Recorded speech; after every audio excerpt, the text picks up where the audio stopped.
Hi, everybody. Welcome to another edition of your Pac-12 basketball preview, along with the former Stanford point guard Drew Schiller. Roxy Bernstein with you. Glad you're with us for another edition, a logjam that is the Pac-12 Conference. And Drew, you check out the standings in the league right now. At the top of the Pac-12, you have 7 teams that are separated by just 2 games in the standings. It's remarkable how tight this race is. Well, there's no margin for error, and I think that it places a premium on defending your home court. And when you look at the top, you see Cal and Washington both at 7-2, and they're both at home this week. So they're going to have a chance to somewhat separate themselves from the rest of the pack if they can take care of business. But if you have one slip up, you could go from first place to third or fourth. Stanford saw that a couple weeks ago. They were at 5-1 and tied for first in a 3-game losing streak, and all of a sudden you're tied for fifth. Well, we're halfway through the conference schedule. Let's hand out some awards before we get to last week and also preview the matchups for this week. Halfway through conference schedule right now. Drew, who is your Pac-12 MVP? I think you got to go with Jorge Gutierrez at Cal. In conference play, is averaging just under 15 points per game, also 5.5 assists per game. And it's not just offensively. He typically has the matchup of guarding the other team's best offensive player. He's averaging 35 minutes per game, and he's exerting so much energy on both ends of the court. He's a senior. He's been a champion before a couple seasons ago. I think right now you got to give it to Jorge Gutierrez. Who's your Pac-12 Freshman of the Year here midway through conference schedule? Tony Roten, no doubt about it, the dynamic point guard from Washington. He really could be considered a Pac-12 Player of the Year, but I think Jorge Gutierrez has the advantage on him right now. But Roten's done everything for that team. He's scoring at a high level. He's getting steals. He rebounds. He blocks shots. He's been unbelievable as a freshman. He really has a chance to win the Conference Player of the Year as a freshman. That has not been done since 2008 when Kevin Love was a freshman and won Pac-10 Player of the Year. So we've got your Player of the Year. We've got your Freshman of the Year prediction. At least through halfway through conference schedule. Who do you like for Pac-12 Defensive Player of the Year at this point? Well, I think you could talk about both the guys that I mentioned before, Jorge Gutierrez or Tony Roten.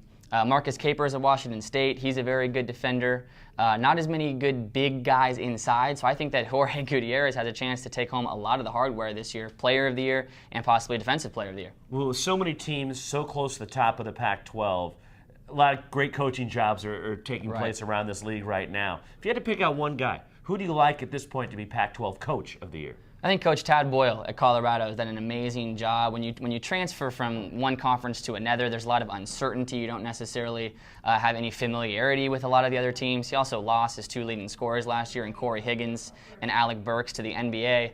And right now, Colorado's at 6-3, and they're at home, and they've been unbelievable at home. So they have a chance to try to maybe get into first or second place here in the league after this week. So I'd give it to Tad Boyle. We do have a winner from last week in Pac-12 Player of the Week, and it goes to Oregon State guard Jared Cunningham. Well, anytime you only have one conference game in a week and you're named the Conference Player of the Week, it means you had a monster performance. And 27 points for him, 24 of those points came in the second half. He was 12 for 15 from the free throw line, and what's helping his game so much, in the 9 conference games, he's been to the free throw line 83 times. He gets to the line over 9 times per game. The next closest guy in the league is Brock Modem at 49 attempts. So Cunningham's getting a lot of free points at the line. He's scoring from outside and inside. But it's also been a team effort for Oregon State. In their win over Oregon, 3 other guys were in double figures. Ahmad Starks had 15, Devin Collier with 13, and Joe Burton with 10. So Oregon State on a 3-game winning streak in large part because of the play of Jared Cunningham.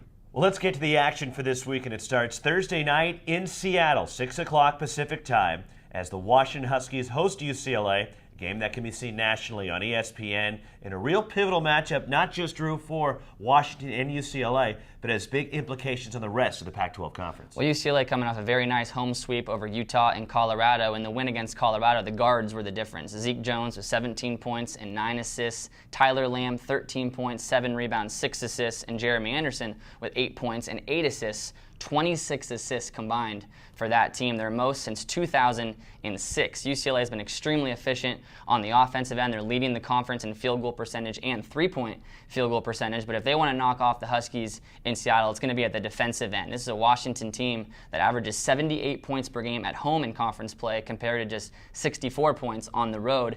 One way UCLA can do that is by controlling the glass. Both of these teams are tied for second in rebounding margin at +4. UCLA is going to need to hold Washington to just one shot, secure the rebound, and be very efficient on the offensive end.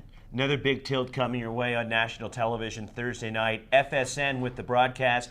Cal hosting Arizona in a game at Haas Pavilion where It's been a tough week for the Arizona Wildcats. They suffered a heartbreaking loss there right at the end as Washington went to Tucson and beat Arizona at the McHale Center. In the process, they lose Kevin Parham, one of their emotional leaders, to a season-ending foot injury. Now they go on the road to take on a team tied for first place in the conference in Cal. Well, last year's win in Berkeley, it was a triple overtime win for Arizona, and in that game, Momo Jones, 27 points, Kevin Parham, 25 points, and Derek Williams, 12 points and 18 rebounds. Well, none of those three guys are going to be suiting up for Arizona, with Momo Jones transferring, Derek Williams to the NBA, obviously, and as you mentioned, Kevin Parham with the broken foot.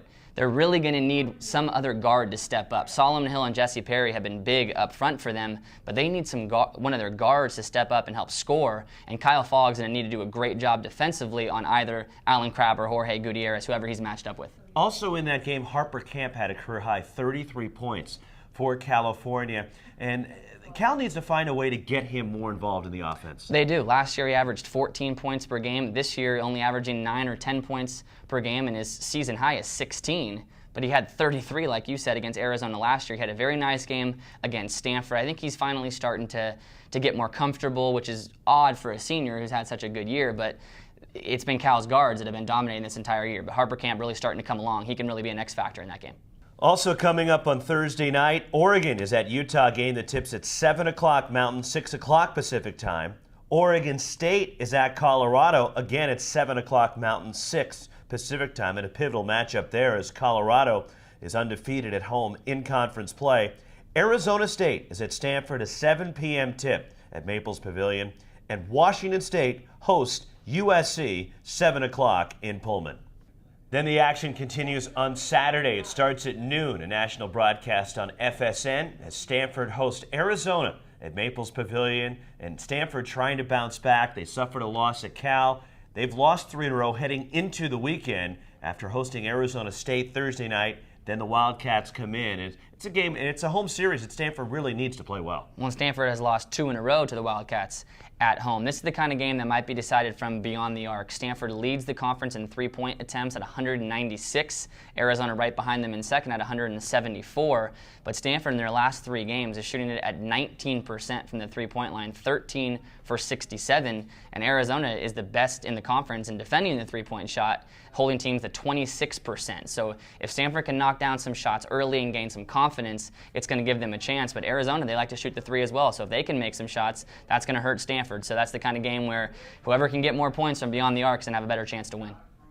Also on Saturday, coming your way at 7 o'clock Mountain Time, 6 Pacific on Root Sports Northwest and Root Sports Rocky Mountain, Oregon visits Colorado. The surprising Buffaloes, who've been great at home, against Oregon, who's been a great road team. Colorado 5-0 at home. Oregon on the road 3-1. And this is going to be a close game, like I think we anticipate. Free throw shooting is going to be very important. Both these teams shoot it at a high level. They're both tied for 3rd in conference play, shooting it at 72% from the free throw line. So it's at any level of basketball, it's imperative to make your free throws, especially down the stretch. And this game might be decided at the free throw line. And then the late game Saturday night as the Washington Huskies host the USC Trojans. Now USC is coming off their first conference victory as they beat Utah at the Galen Center in LA. A team that's just been decimated by injuries, going up against a hungry Washington team that's on a critical homestand. Well, like you said, before the season started, Gio Fontaine goes down with an ACL injury. Both Evan Smith and Curtis Washington have been out for the year with shoulder injuries. And then Dwayne Dedman over the weekend tears his MCL. He's out for the year. And then Aaron Fuller, a few weeks ago, he was their second leading scorer with his shoulder surgery. I believe it was Kevin O'Neill at Pac-12 Media Day who said that if Maurice Jones went down with an injury, they wouldn't even be able to field a team, and that he'd have to play about 40 minutes a game. Well, in conference, he's leading the league in just over 37 minutes per game, and he's shooting just 33% from the field because he's had to exert all the energy on the offensive end, and teams are gearing up for him. It's been a really tough year for him after last year having a great freshman year, and this is going to be a very difficult game for USC to go on the road to Seattle and beat the Huskies, so it'd be a big upset if USC can pull off the win. Yeah, just 6 healthy scholarship players available to Kevin O'Neill. Not only are you dealing with the Huskies, you'll deal with the crowd in Seattle. A tough environment for USC to deal with in Washington. Also coming your way on Saturday, 2 o'clock, California hosts Arizona State, a game that's on Comcast Sportsnet California. Also at 2 o'clock Pacific time, UCLA is in Pullman to take on Washington State, a game on Root Sports Northwest. And Oregon State is at Utah, 3 o'clock Mountain, 2 o'clock Pacific tip. Well, that's your breakdown for this week in Pac-12 Hoops. For Drew Schiller, Roxy Bernstein, thanking you for joining us again. We'll see you right here next week, and enjoy your weekend of Pac-12 basketball.